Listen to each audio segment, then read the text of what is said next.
Chris Scalzi here with Matt Howell. And Chris, can I ask you something?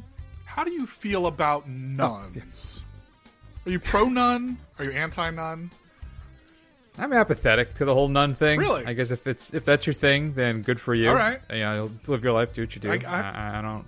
All right, well, that's very big of you. Well, you know what, though? Is the nun look like Sydney Sweeney? Because that's a different conversation. Well, what's wrong with Nell Tiger Free? Anyway, you would think that we really like nuns because we called an audible. We are not going to be discussing Monkey Man, which I'm sure at some point we will. So first run land out there, don't be too upset at us. But we decided to go with the first Omen and Immaculate. Why is that? Two nun films. Well, one, because like an idiot, I had the opportunity to see Immaculate, so I just went ahead and watched it, even though it wasn't on the list. And Chris was very, I guess, upset and sort of pleased, because he did want to see this as well.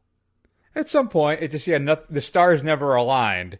And then I'm like, well, I can only see two films, and I didn't want to take, and even that was pushing it this week for me, and I didn't want to have Matt have to pull off a three-peat there, do a hat trick of movie watching within a week. That probably would have been difficult too. So I don't know. Maybe if I have time next week, I'll sneak it in with Civil War. But I don't know. I mean, what I say, the Monkey Man, the Monkey Man movie. We'll see. Right. I'm sorry, I interrupted your gorgeous intro. Please. It's all right. This is what the back and forth is for. This is why we don't do the back and forth in the intro usually, but not today. Because we're talking about nuns. And as usual, we'll have the big releases on physical media, give you our straight-to-DVD and streaming picks of the week, and then we'll do something that was a lot harder than I thought it would be, the 5 best horror prequels for our inventory of top 5s. So, ooh, look at you dropping the inventory. We haven't had AV Club poll back in the day. It's sad what that has become. All right, well, now that I brought down the mood, let's list a little bit of the first Omen. Is that what we're going with first? I'm really disappointed that you didn't go with. All right, enough of that nonsense. Oh, God. Son of a bitch. My name is Father Brennan. I apologize for startling you. Please, sit with me. This will only take a few minutes. Your name is Margaret, I know. You work at the orphanage. You knew that. I don't understand. How do you know that? It's about the girl, Skiana. Carlita? You must be very careful, Margaret. Bad things will start to happen around her. Evil things. Oh, I have to go now. No, please. Come see me tonight. St. Rita Cloister, room 42. I'll tell you everything. All right, Father Brennan, tell us everything. What is the first Omen all about? Well, it's the 70s. An young American nun has been sent to Rome to teach at a convent for orphaned young girls.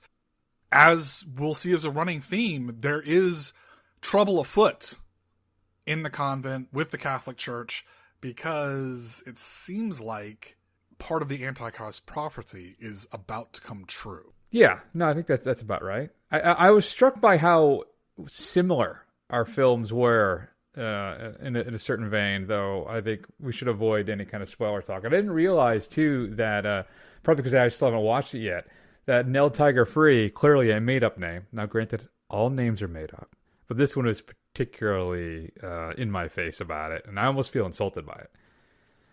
But she's in Too Old to Die Young, which is Nicholas Winding Refn's series that's on Amazon Prime that I have not watched yet, being the big Refn head that I supposedly... I can move on because I just finished True Detective Night Country. So maybe, though I do have Monsieur Spade on my DVR as well as that new Shogun show, which I'm hearing rave things about. Yeah, I do need to see that. I'm familiar with Nell Tiger Free she was in M. Night Shyamalan's Apple Plus series, Servant, which was also pretty wild. And she was in Game of Thrones, briefly.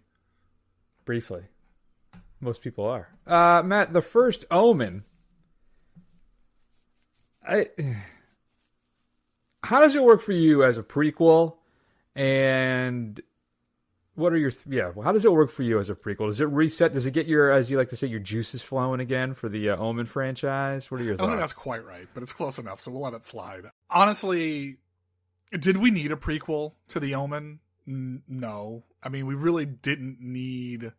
I think there's even some expository, back history in the original Omen that kind of tells you what happened, for the most part. But be that as it may, you know what? While we didn't need it, and I don't think necessarily that it's groundbreaking, it's pretty effective. It's pretty, it's got its moments. It's got some gore in it. It's got some disturbing imagery. I don't know if it's the 2024 horror peak for this year. I hope not, but I thought it was pretty good overall. Yeah, I think so. It's certainly weird and icky and unsettling enough. I think it does kind of overplay its hand a bit every now and then. I think the third act is telegraphed a bit too much as to what's going to happen to our main character there. I think it's pretty obvious, I think. But I think the technique in the film is top shelf. I think that I really get a feel like we're in early 70s, pre-Omen period. I think they do a really good job. There is a great trailer for this as well that really leans into that whole 70s aesthetic. And there's a lot of little things I liked about it. One thing that really jumped out at me is how they display Margaret's hair every time she's had like this encounter incident or something happens.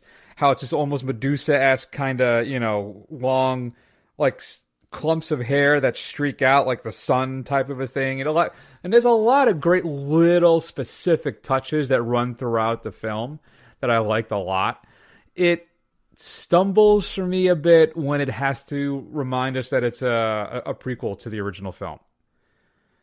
And it's a real, I think, potential missed opportunity of steady, and this is going to sound, I don't know how people feel about this. Hell, I don't even know how I feel about this half the time.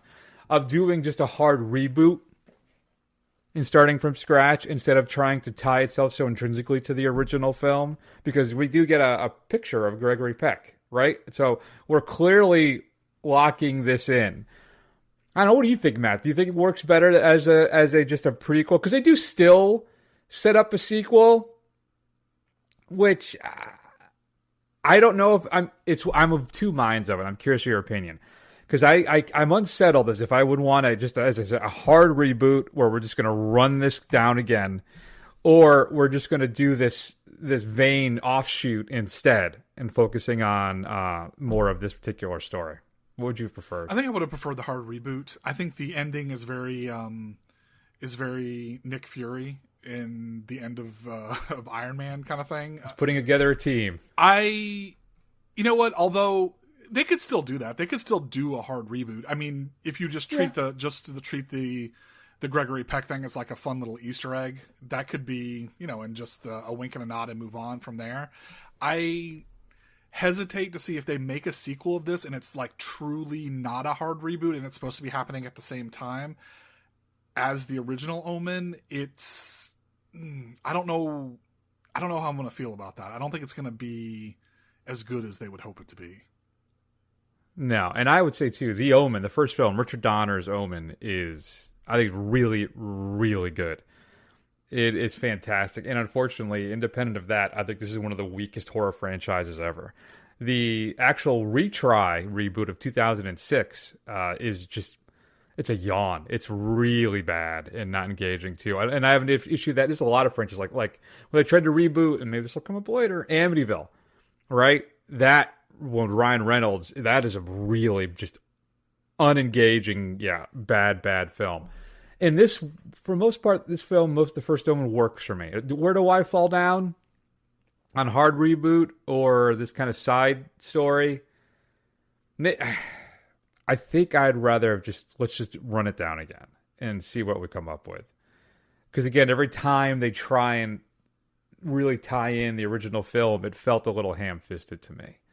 So, and there's they replicate a couple scenes, like It's All For You scene doesn't have the same hit that it does in Donner's original film, probably because that's the first time I ever saw that. And I think I watched it as a kid and it terrified the hell out of me, right? And I don't know. I like the use of the original score once in a while that comes around. I think it's good. I think that this film, maybe it doesn't always work, but when everything kind of clicks together, I think it's quite the ride. and I think it's a lot of fun. If you're a horror fan, I think you will enjoy this. It's just that it's not consistently solid and good all the way through. It is probably, I don't know, I'd say like 70% there, 75% there, where it's, when this, like I said, everything's clicking and rolling, it's really good and engaging and unsettling and scary at times. And good. Yeah. I think Nell Tiger Free is quite good in this. And it's, I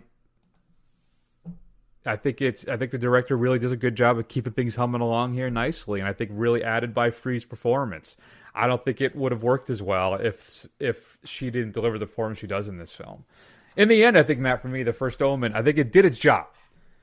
It got me interested in a franchise that I have not cared about forever. I really have had no interest in a long time since I saw the first film, and I loved it, and I kind of got into the other. I watched the other ones. I'm like, oh god, no, this isn't good. But now I'm interested again. Just don't screw it up. For me, it's like Jack Reacher, where I like the first film. It's good enough. There's enough for me to be interested to see where we go next. And then they just totally screw the pooch in that second film and then just kill that franchise. Though it's got that reasonably entertaining Amazon show. But so I'm curious to see where we go from here. You've piqued my curiosity. Oh no, I actually have it here, Matt, just for you. You had my curiosity, but now you have my attention. So we'll see where we go from here. Right. We'll see where we go. Yeah. I think overall this is a pretty successful fare. It's got a nice, not only does it have the supernatural horror, it's got the religious horror. It's got some really good shots in it. I think that shot of the poster where she's praying with the candles that are arranged to look like a mouth. I thought it was a cool, neat little visual. And it's got this kind of body horror element to it with the fact that it's pregnant. Oh, it's nice and gross and icky at times. It is. Absolutely. So, I think at times this thing, I really appreciate how mean it is and like how nasty it is. I think one of the things that makes it a little less successful that we maybe haven't mentioned is the fact that in the original Omen, Damien, I'm hard pressed to think of him saying anything or really having any personality beyond just this creepy little weirdo. And you don't really get that here. I mean, even the people that we're supposed to think are involved in this are very chatty. So they have a personality, which seems incorrect after watching the original and maybe part of it. But overall, I liked Nell Tiger Free's performance. There's a lot of character actor, that guy's in this that I enjoyed. So, for me, it's definitely in the B spectrum. I'm just not sure. I've kind of vacillated from a B- all the way up to a B+ at different points here. So I think I'm going to land on a split the middle and say a B, and then ask me on any given day how I really feel about it. Yeah, I'm going to B+ right now myself, just because, like you said, the gore effects, the body horror aspects of it. There are some big swings in this film that I think connect. And it's just undermined at times, I think, by its apparent fealty to the original film.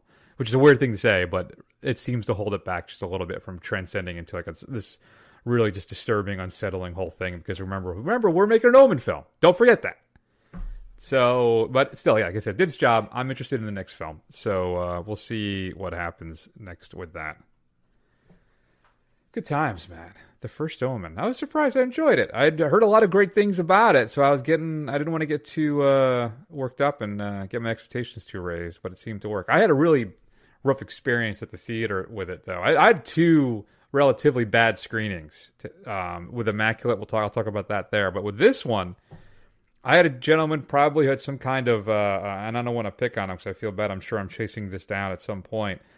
But he clearly had some retention issues. He had back and forth, I think 5 times throughout the film. And he's walking right in front of me. Another time, too, people had the dropsies. I heard probably 4 bottles dropped, water bottles dropped. I heard something else. I'm like, it was really kind of just, I don't know. It was very aggravating. The theater-going experience. That's why I can't go and see it. Monday night is always perfect for me. Because if there's anybody, there's like one other person, maybe 2, for the most part, right? So, whatever. All right, Chris, shut up. First Omen is currently playing in theaters. If you get a chance to see it, we'd love to hear your thoughts. Shoot us an email at feedback@thefirstrun.com. And Matt, let's talk about what's coming up on physical media this upcoming Tuesday, April 16th. These, I think, have been released as a set before, like steelbooks and stuff, but now they're going to put it out as just I guess it's a reduced, smaller version of this set in 4K. What's set here? I have the first one in 4K in a steelbook. It's really sharp. And then I have Blu-rays of the next two films.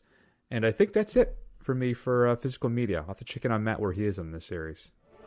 You son of a bitch! You wish to add something to our discussion, Dr. Ryan?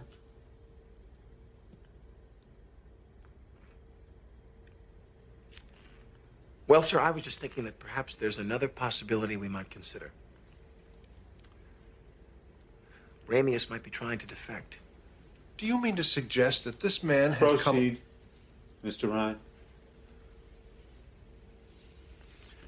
Well, Ramius trained most of their officer corps, which would put him in a position to select men willing to help him.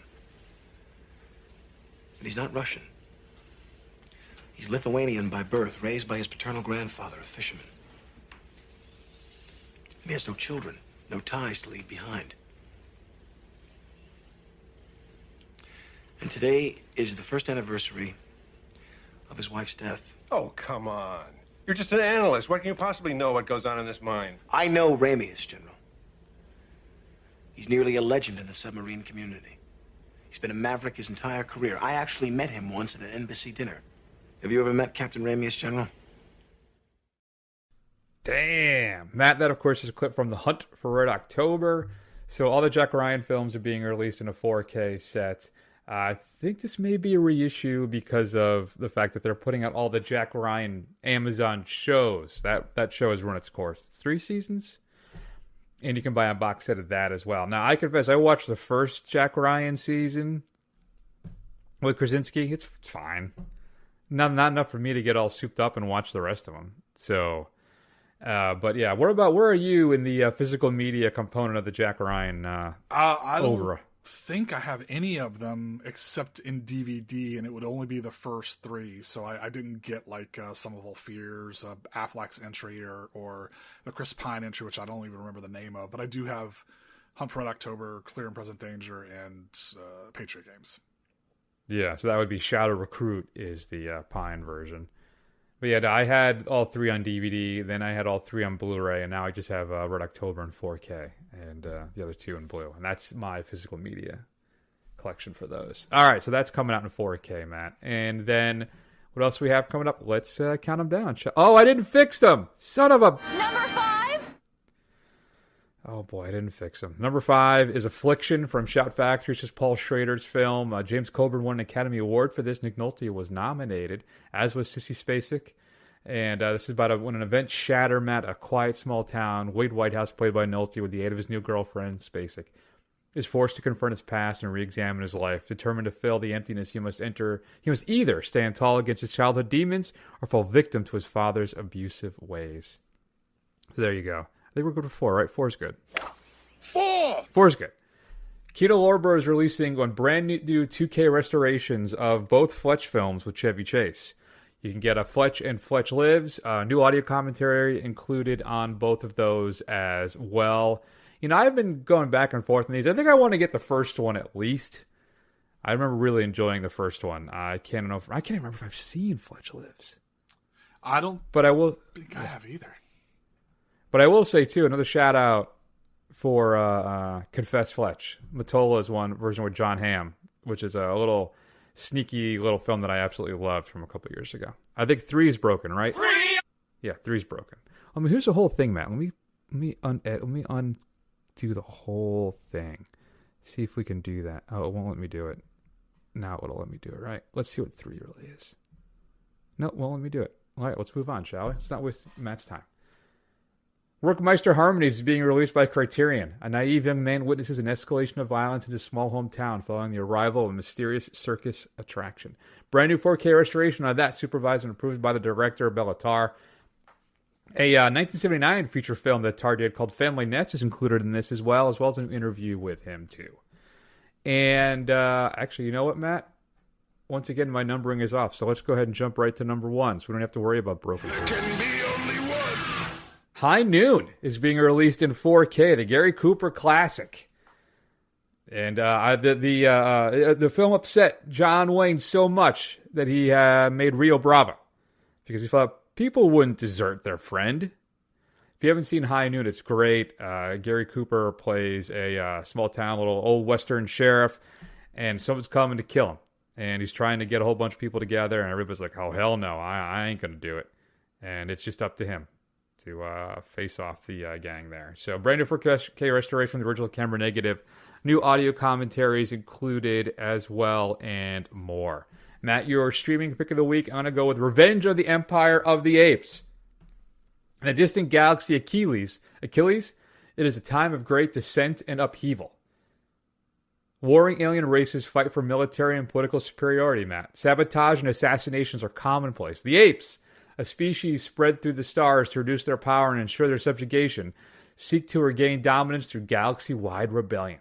Labeled as terrorists, 2 imprisoned ape warriors must escape their captors if they're going to get revenge that they crave.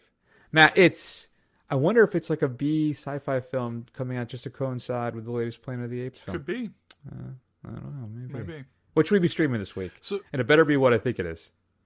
Well, great. That's no pressure. So I'm going to recommend really our favorite film of last year, or at least in the running for our favorite film of last year. Certainly mine. Zone of Interest is available on Max. If you really want to watch a very unsettling horror movie, that's the one to watch. None of this nun stuff. Yep. That's it. I actually tweeted out this past weekend. I said I've come around to Matt's opinion that I think it is the best film of the year, and like Matt said, it is currently on Max, so you can check it out. All right, let's keep rolling, Matt, and spend a few minutes talking about the other nunsploitation film. Is it nuns? I guess it technically might be. Let's talk about Immaculate, shall we?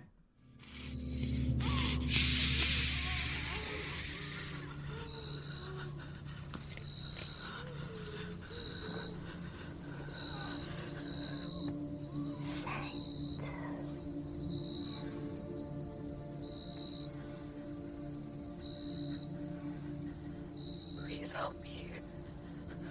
We have to leave.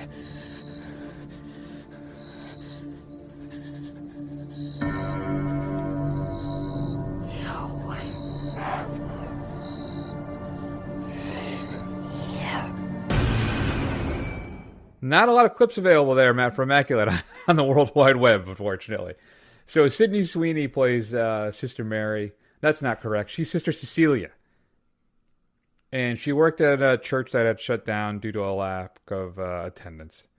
And they said, well, why don't you, she had been in contact with a priest. And he's like, why don't you come out here to Italy and join our convent here. We'll have a home for you. And you can take your vows and, get freaky with the Lord, maybe. I don't know. And she starts to find weird, odd things happening around this convent. People a little bit off. And I should say, too, it's a place for old nuns that are passing away. Some have mental issues, whatever the case may be, right? So they're taking care of these nuns as they move on to the next realm. And I'll confess, Matt, for a bit here, I found the film a little hard to engage with. There are some very generic jump scares. Like, literally, I think, I don't know if there's quite a cat jumping out of a closet, but there is some stuff that's, at that level. But there are some good ones, too. I will say, as a whole, Immaculate is a little light on the scares, unfortunately. But when that third act hits,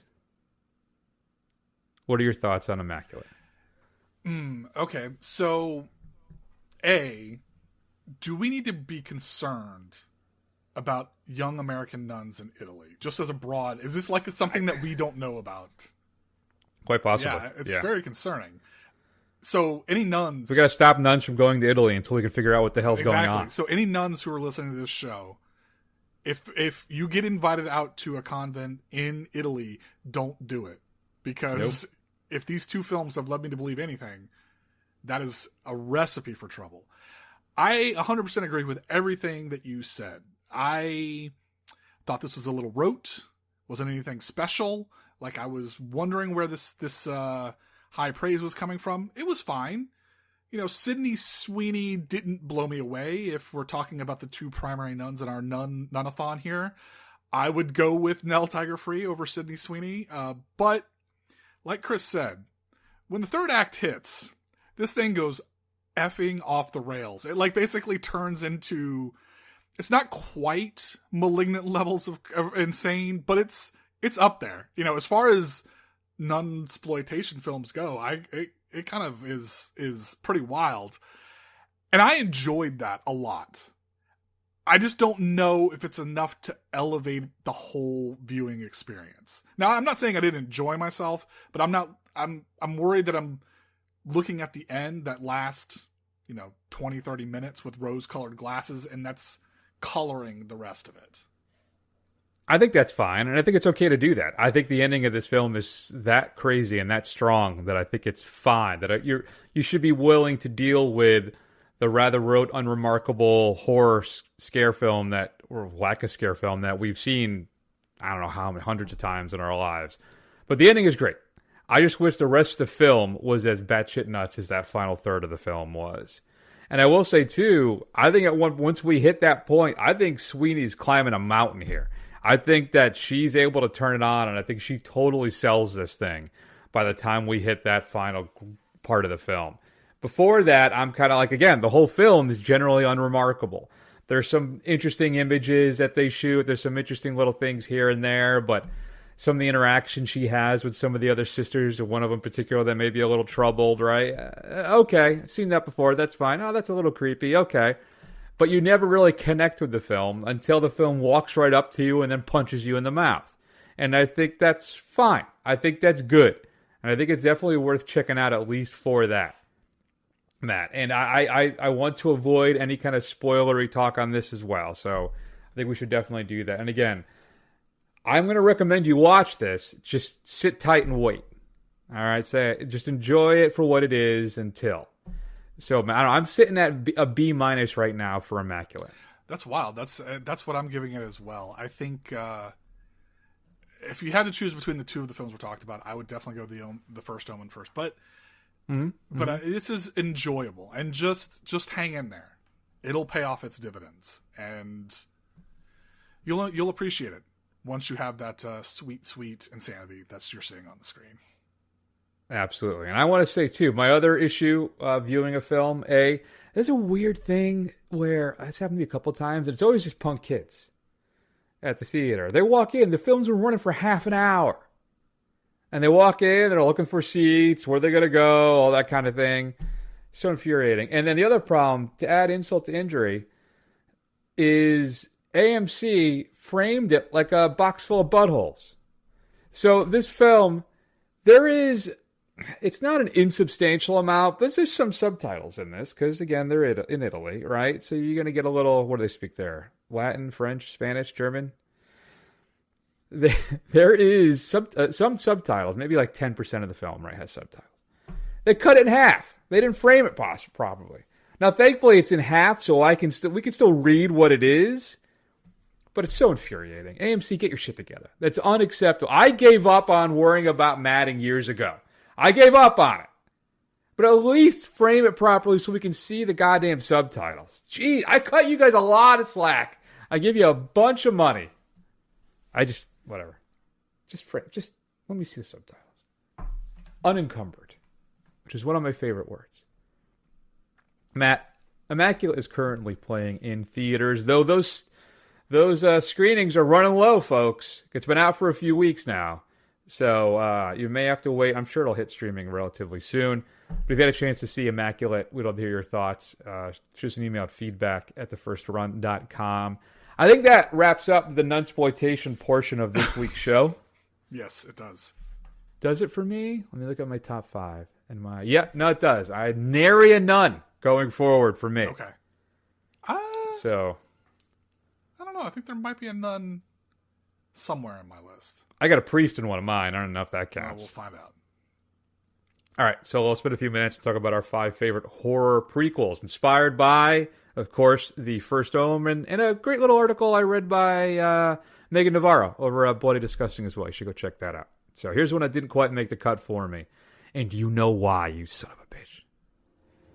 Took a sample of Henrik's blood.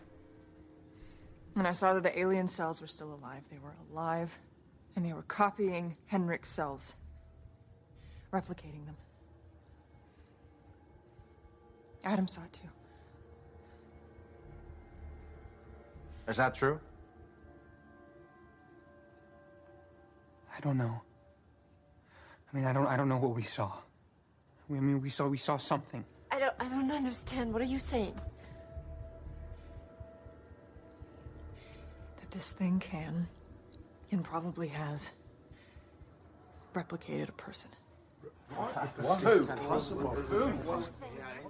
All right, so one of the big successes of John Carpenter's The Thing is the fact that they use practical effects. Then they announced in 2010 they're going to do a reboot. Not a reboot, they're going to do a prequel. You're going to see what happened at the Swedish/Norwegian camp, depending on who you're talking to. And you're going to see what happened at that camp. I'm like, all right, The Thing's one of my favorite films, if not my favorite. It's probably the film I watched the most. And I've watched the most in my life. And if you're going to reboot it, you got to do practical effects. You have to. And they did. And then the studio exec saw it, from what I understand, and said, you know what? Let's CGI this son of a bitch all up instead. And now you have this cold, lifeless kind of CGI'd monster in the 2011 Thing with Mary, what am I blanking? Stewart, Kate Wilson, something? Why am I blanking on her name? Thank you. There's so many of them out there.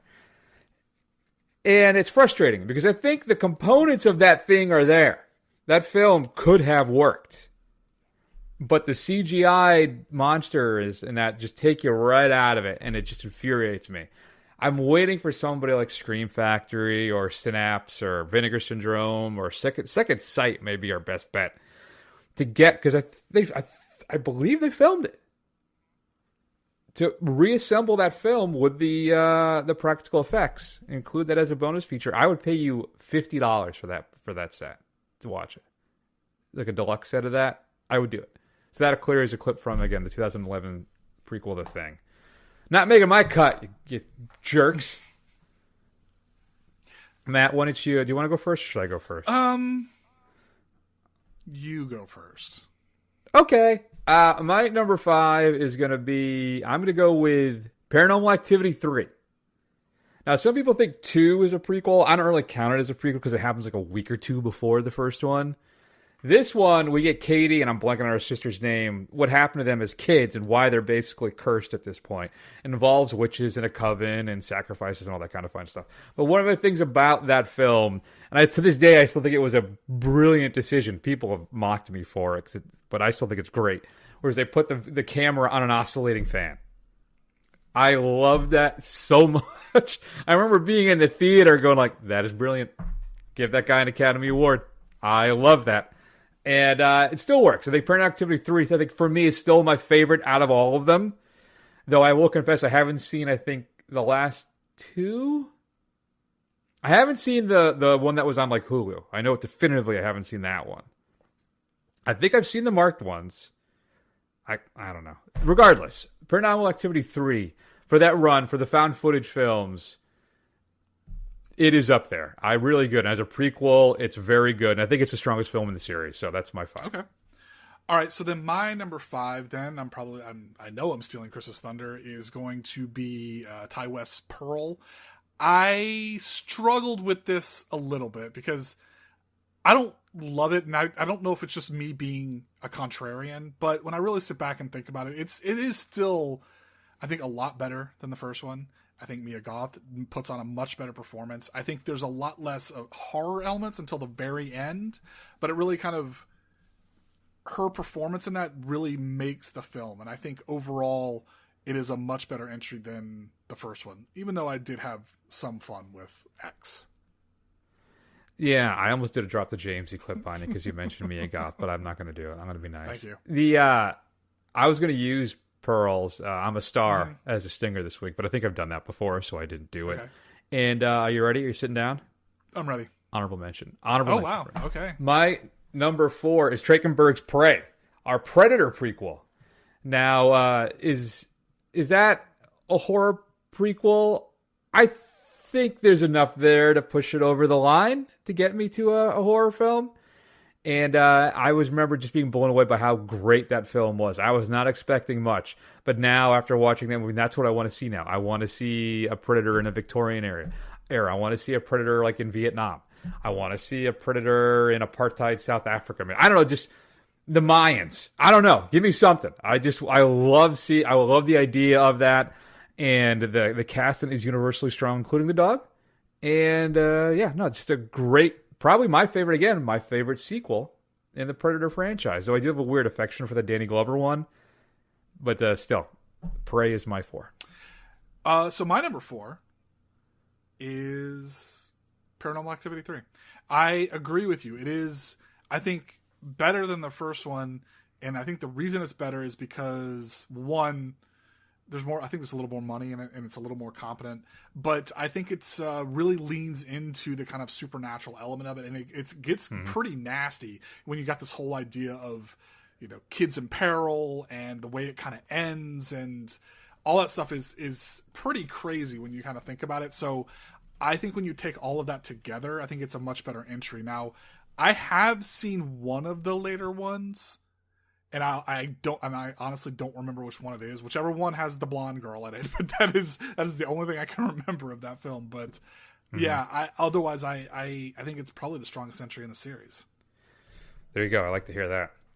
My number 3 then is a recent film, and I think what puts it over the top for me is the wonderfully deranged performance of Julia Stiles.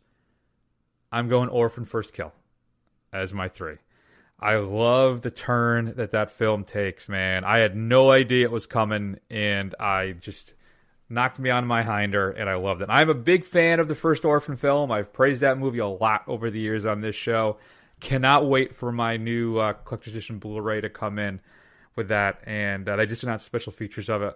It's chock full of commentaries, like 5 or 6. It's a crazy amount. Heather Wixon does one of them, who's a writer I like a lot, so I'm really anticipating listening to that. I think I even tweeted about it. But Orphan First Kill, Isabel Fuhrman returns as Esther. We get to see kind of what happened before she got to Skarsgård and Vera Farmiga's family. Her escape from the institution, all that stuff is here. She gets taken in by a family as a young daughter, a young woman who represents a young girl who disappeared. And she's returned to her family that hides a dark, dark secret.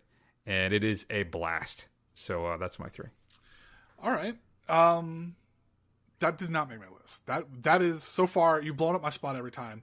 But this time, that one's not going to be on my list. So my number 3 then is Prey. Now, I did struggle like Chris did, because I don't know if that's really a horror film. I would think of it more of a sci-fi action film kind of thing. Yeah. But at the same time, you know what? Some people... It's got horror elements. Yeah, it's got the elements in there. It's got the gore. It's got the suspense. So you know what? I'm going to put it out there. Let me ask you this, Chris. Is Prey available on 4K at this point, or is it only on Blu-ray?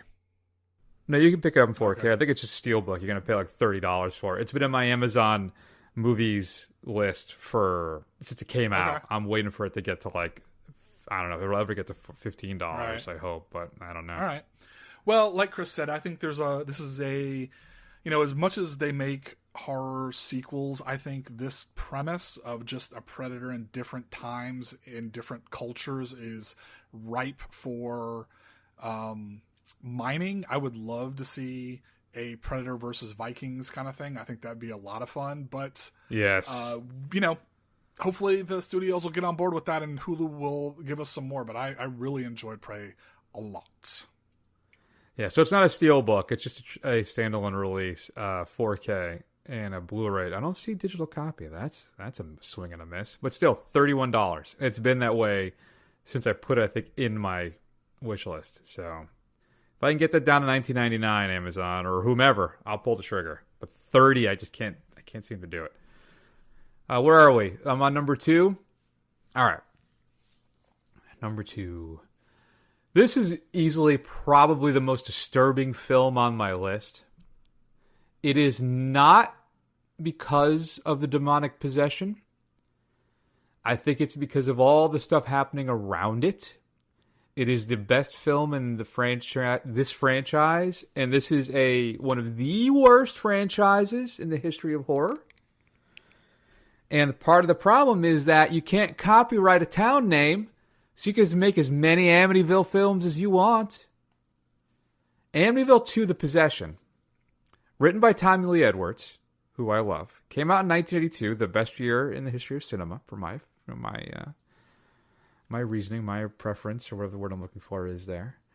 We get the story of what happens to the family, why the house is haunted when the kid goes and kills his family.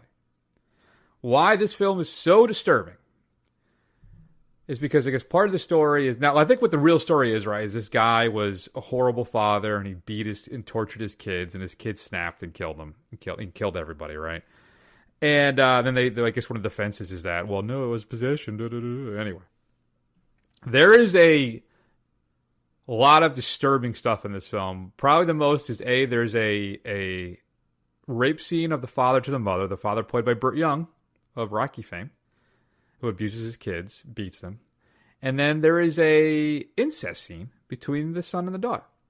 That in the original, so they cut out the rape scene, and they cut most of the incest scene out. I guess it's a lot more disturbing than the version I've seen. And thankfully, on top of that, the good stuff is that it has a fun kind of practical effects, weird, gross conclusion. It borrows maybe a little too heavily from The Exorcist, but it is a really unsettling, dirty, disgusting little film. And it just sticks with you after you see it. So, yeah, Amityville 2: The Possession is my number 2.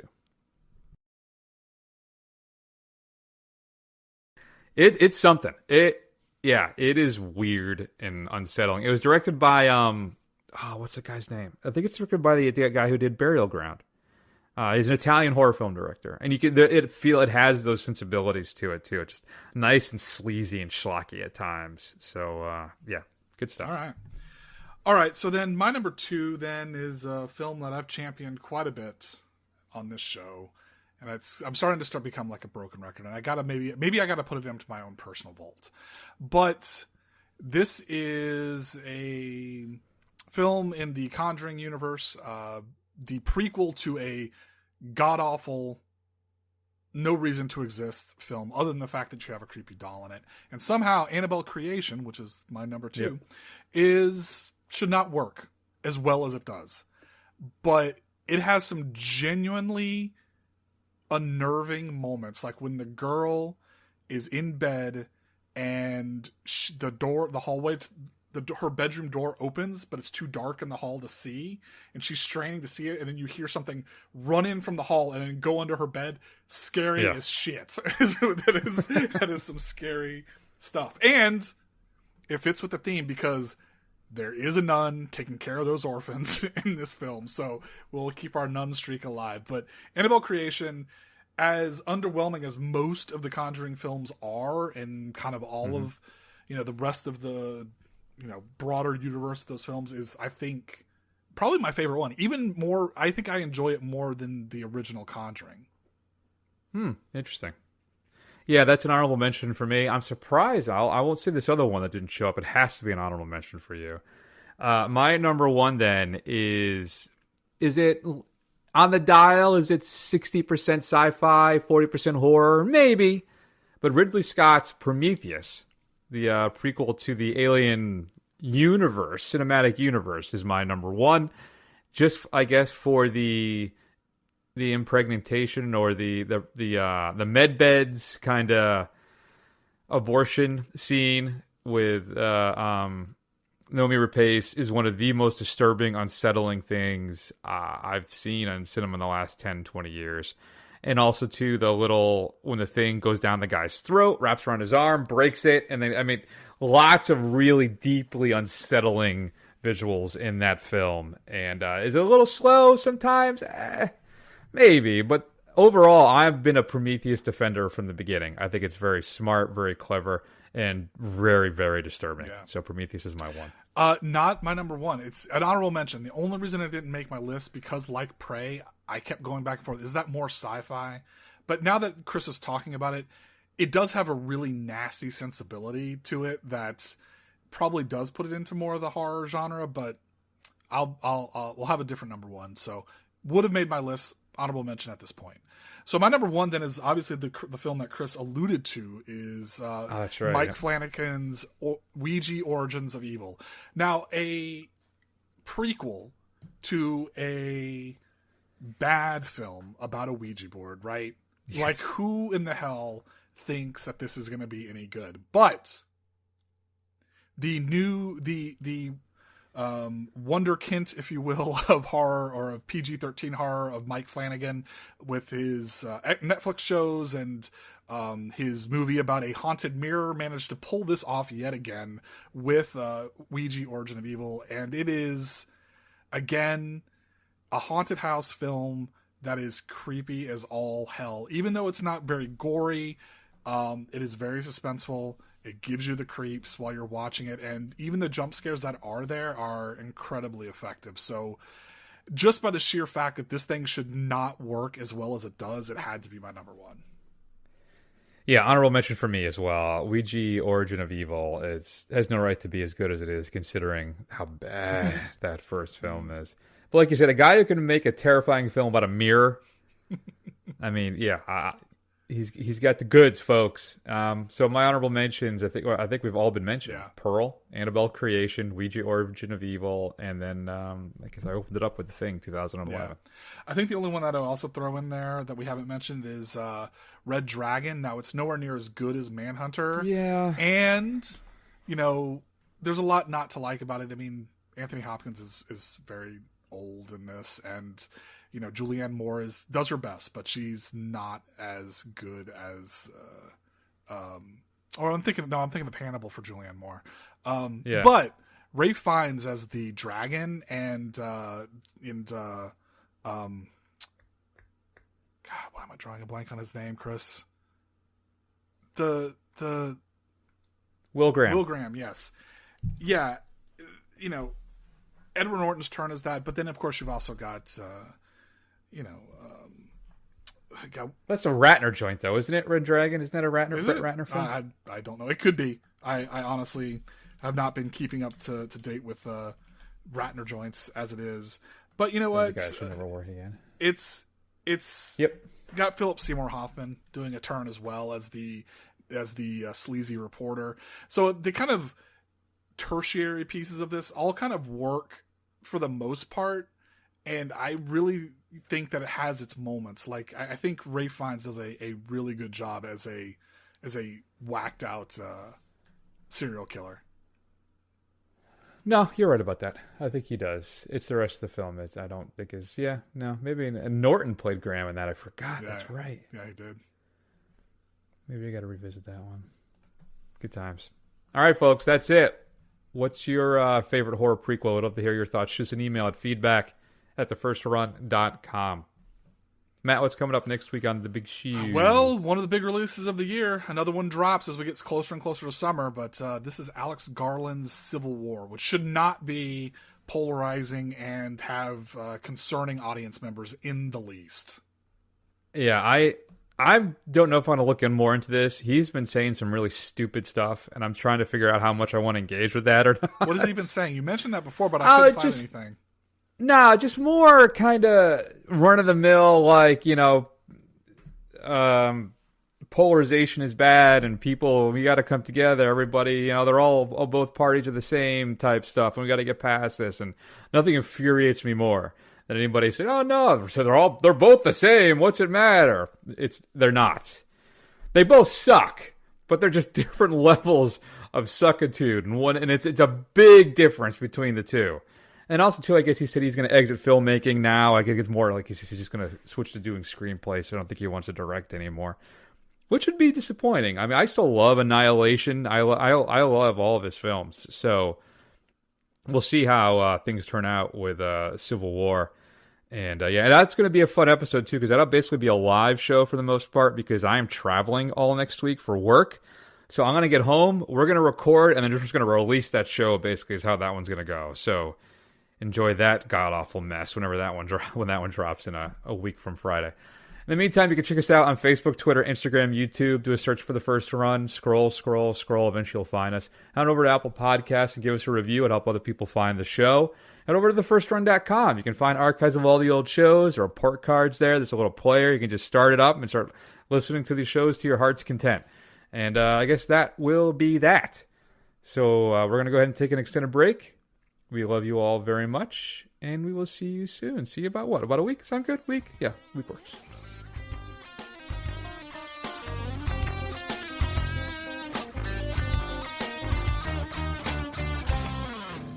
Now, how long have you had these pains, Mr. Barber? No, that's Babar. 2 B's? 1 B. B-A-B-A-R. That's 2. Yeah, but not right next to each other. I thought that's what you meant. Arno Babar. Isn't there a children's book about an elephant named Babar? I don't know. I don't have any. No children? No elephant books.